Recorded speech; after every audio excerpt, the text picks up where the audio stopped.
দেশের বিভিন্ন প্রান্তে বিস্তৃত ভারতীয় রেল সুষ্ঠুভাবে সমগ্র ব্যবস্থা পরিচালনার জন্য ৭,৩০৮টিরও বেশি রেল স্টেশন পরিচালনা করে। কিন্তু আপনি কি জানেন কোন রেল স্টেশন থেকে ভারতীয় রেল সবচেয়ে বেশি আয় করে? সবচেয়ে বেশি আয়ের রেকর্ড কার রয়েছে? সব স্টেশন দিয়ে প্রতিদিন কয়েকশো ট্রেন যাতায়াত করে। তবে ট্রেন ধরার জন্য নয়, এই স্টেশনের গুরুত্ব কিন্তু অন্য কারণে তার থেকেও অনেক বেশি।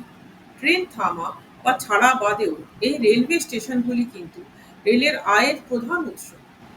এই স্টেশনগুলি বিজ্ঞাপন, দোকান, প্ল্যাটফর্ম টিকিট, ক্লক রুম এবং ওয়েটিং রুমের মতন বিভিন্ন উৎস থেকে বছরে কোটি কোটি টাকা আয় করে, যা রেলওয়ের মোট বার্ষিক আয়ের একটি বড় অবদান রাখে। আবার দেশের সর্বোচ্চ উপার্জনকারী এবং রাজস্ব উৎপন্নকারী রেলওয়ে স্টেশন কিন্তু নিউ দিল্লি রেলওয়ে স্টেশন।